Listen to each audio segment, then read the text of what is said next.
الحمد لله رب العالمين الصلاة والسلام على سيد الأنبياء والمرسلين أما بعد أعوذ بالله من الشيطان الرجيم بسم الله الرحمن الرحيم إن الله وملائكته يصلون على النبي يا أيها الذين آمنوا صلوا عليه وسلموا تسليما الصلاة والسلام عليك يا سيدي يا رسول الله وعلى آلك وأصحابك يا حبيب الله الصلاة والسلام عليك يا نبي الله وعلى آلك وأصحابك يا رحمة للعالمين۔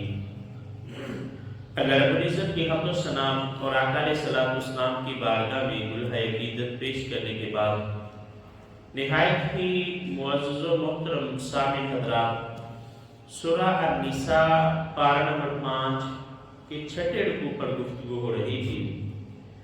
خالق کائنات نے ارشاد فرمایا وَمَا أَرْسَلْنَا مِن رَّسُولٍ إِلَّا لِيُطَاعَ بِإِذْنِ اللَّهِ، ہم نے جتنے بھی رسول بھیجے انہیں اس لیے بھیجا تاکہ ان کی اطاعت کی جائے۔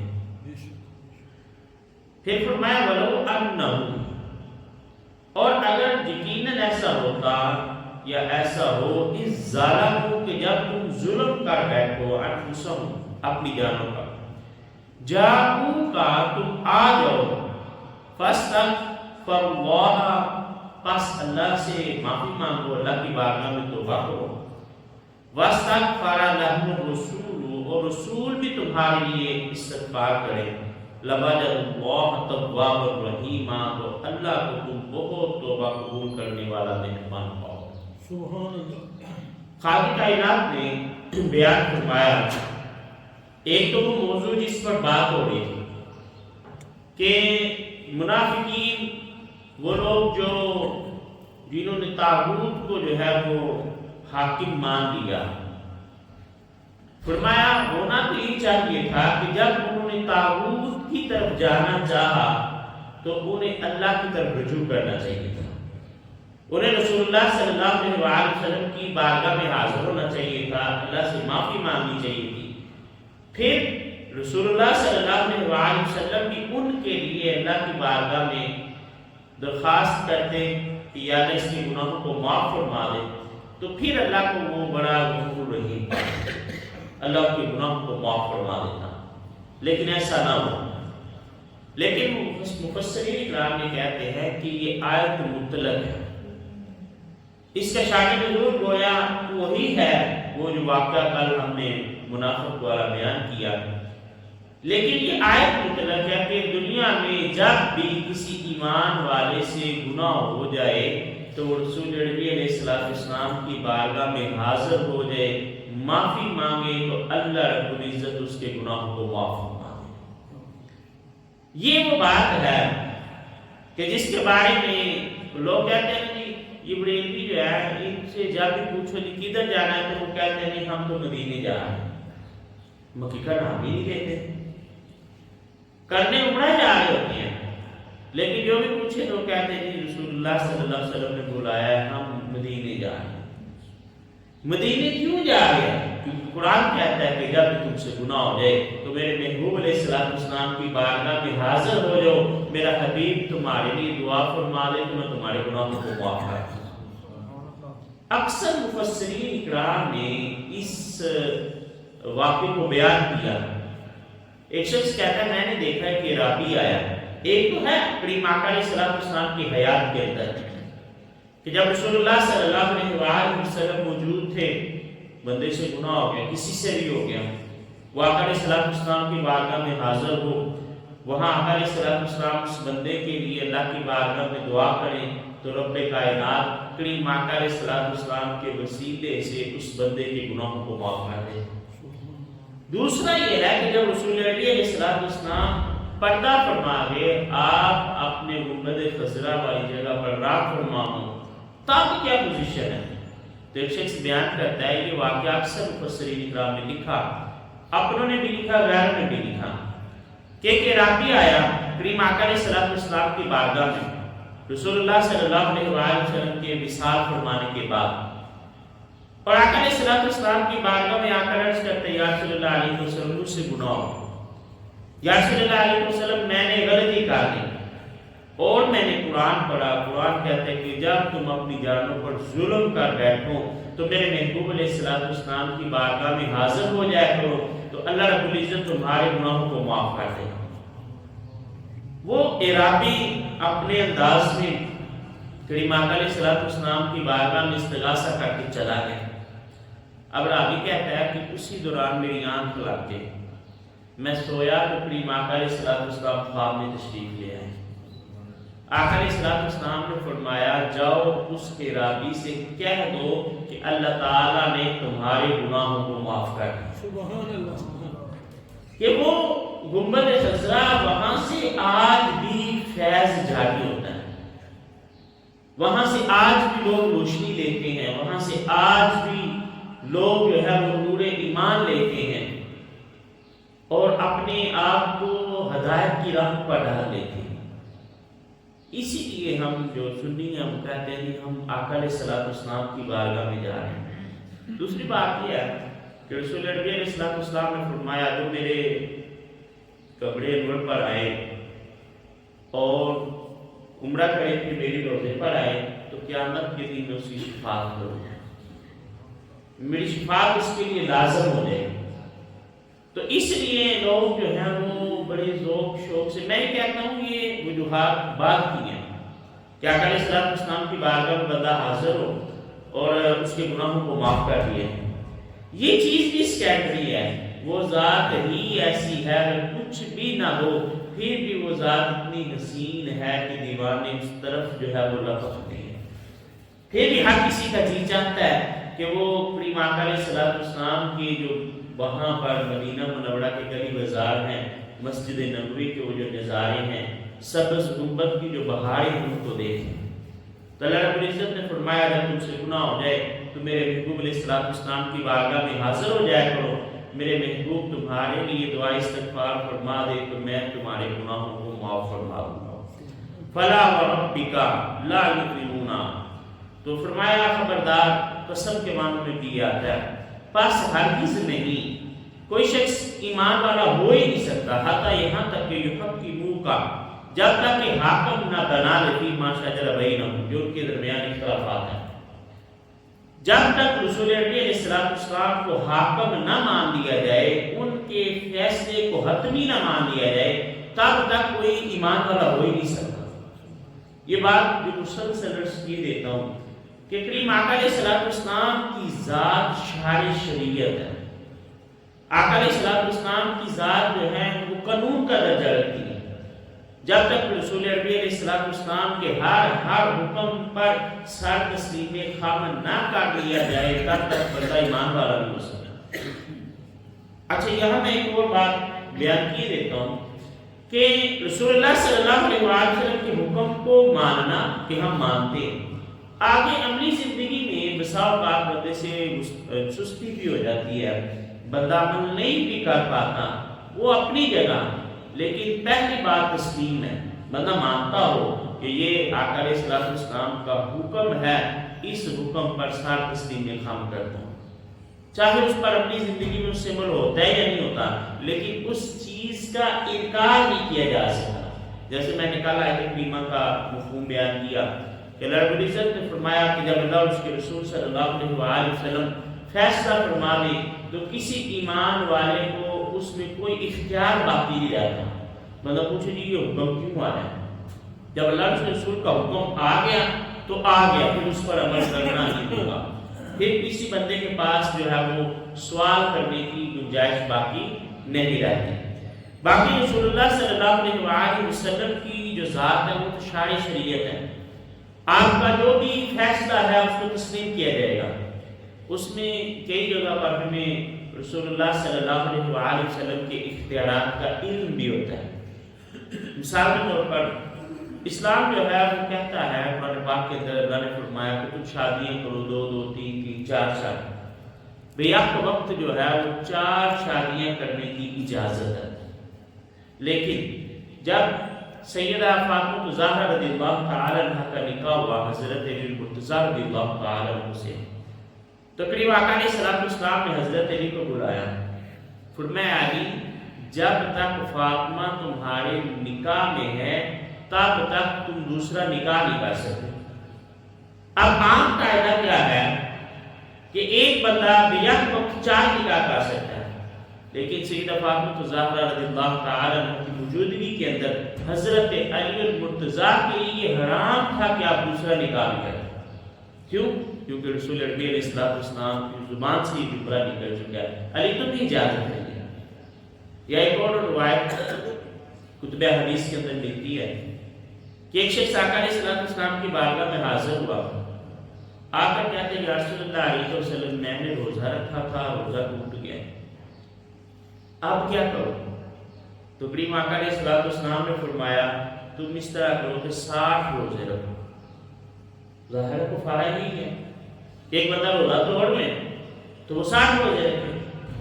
تو وہ بندہ کہنے لگے یا رسول اللہ علیہ وسلم ایک نہیں رکھا گیا، ایک رکھا تھا ٹوٹ گیا، 60 کیسے رکھوں؟ تو کریم آقا علیہ السلام نے فرمایا اچھا اگر 60 روزے نہیں رکھ سکتے تو اس طرح کرو کہ غلام آزاد کرو۔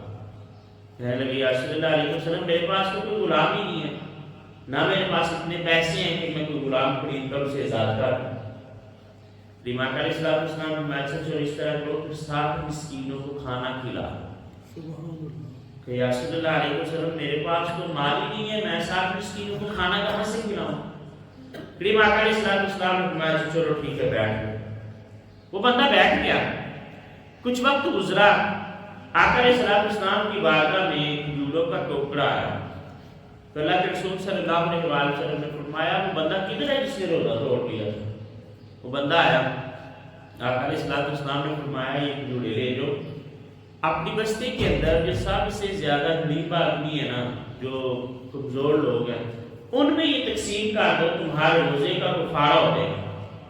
وہ عرض کرتے یا رسول اللہ علیہ وسلم اپنی بستی میں مجھ سے زیادہ غریب بندہ ہے ہی کوئی نہیں۔ کریم آقا علیہ السلام نے فرمایا اچھا چلو ٹھیک ہے تم ہی کھا لو، تمہاری طرف سے کفارہ ہو جائے گا۔ اب دنیا کا کوئی مفتی یہ فتویٰ نہیں دے سکتا کہ جب آپ روزہ توڑ بیٹھے کفارہ جو ہے وہ آپ خود ہی کھا لیں تو کفارہ ادا ہو جائے گا۔ لیکن وہاں کیا ہے، وہاں رسول عربی علیہ السلام کی زبان سے یہ جملے نکلے۔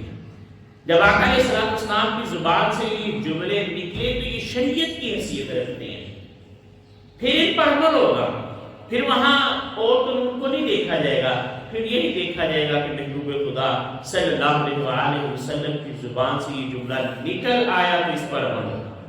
تو اللہ رب العزت نے یہاں بھی فرمایا کہ کوئی بندہ اس وقت تک ایمان والا نہیں ہو سکتا جب تک کہ وہ آپ کو حاکم نہ مان لے، جب تک یہ مت نہ مان لے کہ آپ جو فیصلہ کریں گے وہی ہیں۔ وہ جو واقعہ کل ہم نے پڑھا کہ وہ منافق کہتا ہے نہیں حضرت بڑے فروغ سے کہنے لگا کہ جی آپ فیصلہ کریں، یہودی کہنے لگا کہ نہیں اس چیز کا فیصلہ رسول اللہ علیہ السلام کر چکے ہیں۔ تو حضرت بڑے فروغ نے کہا ایسا ہی ہے؟ وہ منافق کہتا ہے نہیں وہ تو ٹھیک ہے لیکن میں چاہتا ہوں کہ آپ فیصلہ کریں۔ حضرت عمر کہتے ہیں اچھا چلو ٹھیک ہے، رکو، تلوار سے اس کی گردن اڑا دی اور کہا جسے رسول عربی علیہ السلام کا فیصلہ منظور نہیں ہے اس کا فیصلہ پھر عمر کی تلوار کرے۔ تو کیا ہے، رسول عربی علیہ السلام کی ذات کو اس نے حاکم نہیں مانا۔ یعنی اسلام فقط دعوت کی بات نہیں کرتا، اسلام فقط نعروں کی بات نہیں کرتا، اسلام فقط یہ نہیں کہتا کہ خالی کلی آپ یہ دعویٰ کر دیں کہ میں رسول اللہ صلی اللہ علیہ وسلم سے بڑی محبت کرتا ہوں، بلکہ اسلام پریکٹیکل دین ہے، اسلام حکومت قائم کرنے کی بات کرتا ہے۔ اسلام یہ کہتا ہے کہ رسول عربی علیہ السلام کے فیصلوں کو نافذ کیا جائے، اللہ اس کے رسول صلی اللہ علیہ وسلم کی شریعت کے نفاذ کیا جائے۔ اسلام یہ بات کرتا ہے ہر معاملے کے اندر۔ میں نے کل پرسوں بھی عرض کیا تھا کہ جب ہمارے لڑائی جھگڑے ہوتے ہیں نا تو ہم کہتے ہیں کہ وہ بڑے بزرگوں سے پوچھ لیتے ہیں، وہ دادوں سے پوچھ لیتے ہیں، وکیل سے مشورہ کر لیتے ہیں۔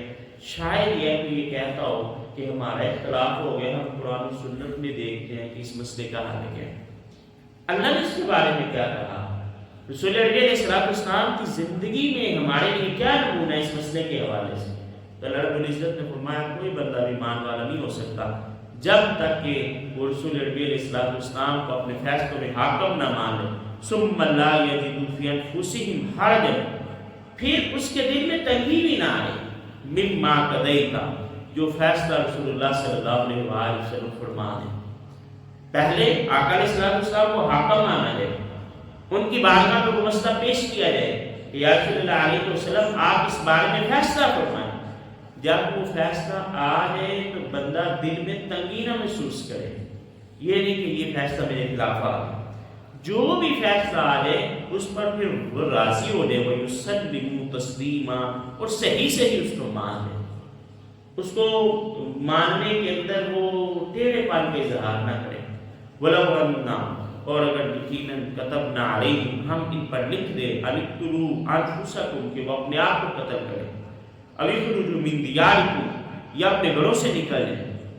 اب یہ کیا ہے؟ آپ لوگ سورہ بقرہ کے اندر اس کے بارے میں پڑھ چکے ہیں کہ جب یہودیوں نے، بنی اسرائیل نے بچڑے کی پوجا کی، حضرت موسیٰ علیہ السلام کو دور پر چلے گئے، پیچھے سے سامنے کے لوگوں کو بچڑے کی پوجا پر لگا دیا. اب جب وہ موسیٰ علیہ السلام واپس آئے، انہوں نے دیکھا قوم تو بچڑے کی پوجا کر رہی ہے. تو قوم کہنے لگے جی ہم سزا بھگتنے کے لیے تیار ہے، آپ اپنے رب سے پوچھے کہ ہمارے لیے کیا ہوگا. اللہ رب العزت نے فرمایا اے موسیٰ ان سے کہہ دو کہ جن لوگوں نے بچڑے کی پوجا نہیں کی وہ انہیں قتل کر دے جنہوں نے بچڑے کی پوجا کی.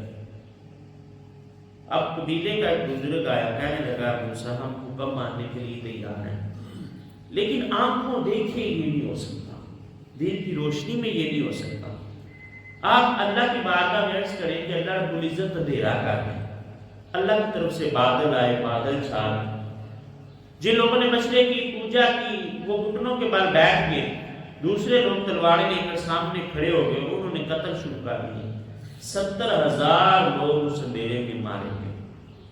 پھر وہ بزرگ کہنے لگے یا موسیٰ علیہ السلام کی بارگاہ میں عرض کرنے لگے اے موسیٰ اپنے رب سے کہیے نا کہ آپ ہماری توبہ کو قبول فرما دیں. اللہ رب العزت نے بادلوں کو حکم دیا، وہ پیچھے ہٹ کے روشنی ہوگی.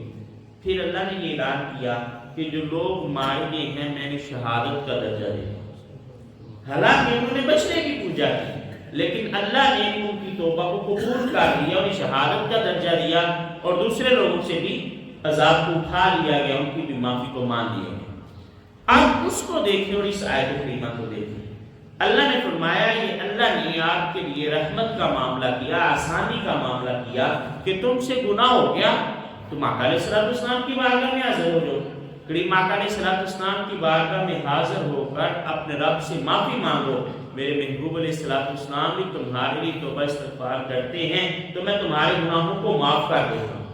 فرمایا ہم نے یہ نہیں کہا کہ خود کو قتل کرو، تمہارے لیے یہ نہیں کہا کہ تم ایک دوسرے کو قتل کرو پھر تمہاری توبہ کو قبول کروں گا، یا تمہیں تمہارے گھروں سے نہیں نکالا. اگر ایسا ہوتا ما فعلوا الا قلیل منهم، تو تم میں سے تھوڑے تھے جو اس طرف آتے، پھر توبہ کرنے والے بھی کام ہو جاتے، رجوع کرنے والے بھی کام ہو جاتے. یہ تو میں سمجھتا ہوں امت محمدی علیہ السلام پر خالق کائنات کا آقا علیہ السلام کی مساقت سے خاص فضل ہے کہ پہلی قومیں گناہ کرتی ہیں ان کے دروازوں پر لکھ دیا جاتا ہے کہ یہ زانی ہے، یہ شرابی ہے، یہ چور ہے، ان کے ماتھے پر لکھ دیا جاتا ہے، چلتے پھرتے لوگوں کو پتہ چل جاتا ہے. لیکن آقا علیہ السلام کے وسیلے سے رب کائنات نے اس امت کے لیے آسانی پیدا کی. ہم گناہ کرتے ہیں کسی کو پتہ ہی نہیں چلتا، اللہ اس کو ظاہر ہی نہیں کرتا جب تک کہ بندہ خود نہ ظاہر کرے. پھر یہ ہے کہ گناہ ہو گیا، اللہ کی بارگاہ میں حاضر ہو جائیں، معافی مانگ لیں، اللہ رب العزت اس گناہ کو معاف فرما دیتا ہے. اپنے حبیب علیہ السلام کے وسیلے سے آقا علیہ السلام کی امت کے گناہوں کو معاف فرما دیتا ہے، کسی کو خبر ہی نہیں ہوتی. بلکہ اس سے بھی اگلے درجے کی بات یہ ہے کہ شریعت محمدی علیہ السلام میں یہ حکم ہے کہ جب تم سے گناہ ہو جائے تو گناہ کا اظہار نہ کرو، اور اگر تمہیں کسی دوسرے کے عیب کا پتہ چل جائے تو اسے بھی چھپاؤ. لیکن ہمارے معاشرے میں کیا ہوتا ہے، کسی کے عیب کا پتہ چلا تو اس کا ویلا کیا جاتا ہے، ڈنڈوڑا پیٹا جاتا ہے کہ یہ بندہ جو ہے میں نے اس کو دیکھا، یہ شراب خانے سے نکل رہا تھا، یہ بندہ میں نے اس کو دیکھا، اس کا چال چلن اچھا نہیں ہے. جب کہ شریعت کا کیا حکم ہے، شریعت کہتی ہے کہ جب تمہیں کسی کے عیبوں کا پتہ چل جائے تو اس پر پردہ ڈالو، اس کے گناہوں کو چھپاؤ۔ اگر تم اس کے گناہوں پر پردہ ڈالو گے تو کل قیامت کے دن اللہ رب العزت تمہارے گناہوں پر پردہ ڈالے گا۔ اور میں اکثر وہ روایت بیان کرتا ہوں کہ کریم آقا علیہ السلام نے فرمایا اللہ رب العزت قیامت کے دن ایک بندے کا حساب لے گا، اللہ تعالیٰ سے پوچھے گا میرے بندے بتا، اور اس کا حساب جو وہ پردے میں ہوگا، دوسروں کو نہیں پتا۔ اللہ رب العزت دوسروں کے ساتھ پردہ کر دے گا کہ کوئی اس کے حساب کو سن نہ پائے۔ اللہ پوچھے گا میرے بندے بتا یہ گناہ کیا، بندہ کہے گا ہاں یا اللہ مجھ سے یہ گناہ ہو گیا۔ اللہ پھر پوچھے گا اچھا یہ گناہ بھی کیا، وہ کہے گا ہاں یا اللہ یہ گناہ بھی مجھ سے ہو گیا۔ اللہ پوچھے گا یہ گناہ کیا، وہ کہے گا یا اللہ یہ گناہ بھی ہو گیا۔ کریم آقا علیہ السلام نے فرمایا اللہ جن گناہوں کا ذکر کرے گا وہ چھوٹے گناہ ہوں گے، چھوٹے چھوٹے گناہ اللہ کی دعا ہے، اور وہ بندہ اندر میں ڈال رہا ہے کہ یہ تو چھوٹے چھوٹے گناہ ہیں، کہیں اللہ بڑے گناہوں کا نہ پوچھے کہ یہ تو چھوٹی چھوٹی غلطیاں ہیں، اللہ یہ نہ پوچھے یہ بڑے گناہ بھی تو نے کیے۔ کریم آقا علیہ السلام نے فرمایا اللہ سارے چھوٹے چھوٹے گناہ کی معاف فرمائے گا۔ اچھا ہے میرے بندے یہ جتنے گناہ تو نے گنوائے نا میں سارے معاف کر دوں۔ کریم آقا علیہ السلام نے فرمایا وہ بندہ جو دل کے اندر ڈال رہا تھا کہ کہیں اللہ بڑے گناہوں کا نہ پوچھ لے، اب خود ہی بول پڑے گا کہ یا اللہ یہ تو چھوٹے چھوٹے گناہ تھے، میں نے تو بڑے بڑے گناہ بھی کیے۔ اللہ رب العزت اپنی شان کے مطابق مسکرائے گا اور فرمائے گا جا میرے بندے جنت میں چلا جا، میں نے تیرے بڑے گناہوں کو بھی معاف کر دیا۔ تو یہ تب ہے جب بندہ دنیا میں دوسروں کے عیبوں پر پردہ ڈالے، دوسروں کے عیبوں کو جو ہے وہ ظاہر نہ کرے۔ تو اللہ رب العزت نے فرمایا کہ اگر ان کی یہ سزا رکھی جاتی ہے قتل کر دیا جاتا کہ جو معافی مانگنے آیا ہے جو توبہ کرنے آیا اس کا حکم ہوتا ہے اس کو قتل کر دو، پھر اس کی توبہ کو قبول کیا جائے گا، یا اس کو گھروں سے نکال دیا جاتا تو پھر کام ہی تھے جو توبہ کی طرف بھی آتے ہیں۔ لیکن اللہ نے یہ معاملہ نہیں رکھا، اللہ نے کہا ٹھیک ہے گناہ ہو گیا، آج میری بارگاہ میں تمہارے گناہوں کو معاف فرما دوں گا۔ وَلَوْ أَنَّهُمْ فَعَلُوا مَا يُوعَظُونَ بِهِ، یہ کتنی ہی اچھی باتیں ہیں جن کی تمہیں نصیحت کی جاتی ہے۔ لَكَانَ خَيْرًا لَهُمْ، یہ ان کے لیے بھلے کا کام ہے، وہ أَشَدَّ تَثْبِيتًا، اور یہ زیادہ ثابت قدمی کی بات ہے۔ بندہ جو ہے ان باتوں پر عمل کرے اور دین پر ثابت قدم ہو جائے۔ دین پر استقامت جو ہے وہ بڑی ضروری ہے۔ بندے کی زندگی کے اندر مختلف فیزز آتے رہتے ہیں، کبھی بندہ بڑا نیکی کی طرف مائل ہوتا ہے، کبھی جو ہے وہ گناہ کی طرف چلا جاتا ہے۔ آپ اپنی زندگی کا مشاہدہ کریں تو کبھی تو ایسا ہوگا بڑا بندے کو جوش آتا ہے، بندہ تہجد کی طرف بھی چلا جاتا ہے، تلاوت قرآن کی طرف بھی چلا جاتا ہے، لیکن پھر کیا ہوتا ہے ایک وقت آتا ہے سے فرض نماز بھی نہیں پڑھی جاتی۔ اس لیے کریم آقا علیہ السلام اللہ کی بارگاہ میں دعا کیا کرتے تھے اے دلوں کو پلٹنے والے میرے دل کو ایمان پر ثابت کر رکھ۔ تو اللہ رب العزت کی بارگاہ میں ہمیشہ یہ دعا کرتے رہنا چاہیے کہ یا اللہ میرا اختیار نہیں ہے، بندے کے اختیار ہے بھی نہیں۔ بندہ اگر سمجھے تو بندہ کہے نا کہ میں نیکی کرتا ہوں، وہ نیکی نہیں کرتا، وہ تو مالک ہے جو اس کی نیکی کو قبول کر لیتا ہے۔ کسی نے کہا نا کہ بندے کی نماز کی قبولیت کے لیے کیا علامت ہے، کیسے پتہ چلے گا کہ ہماری نماز قبول ہوگی؟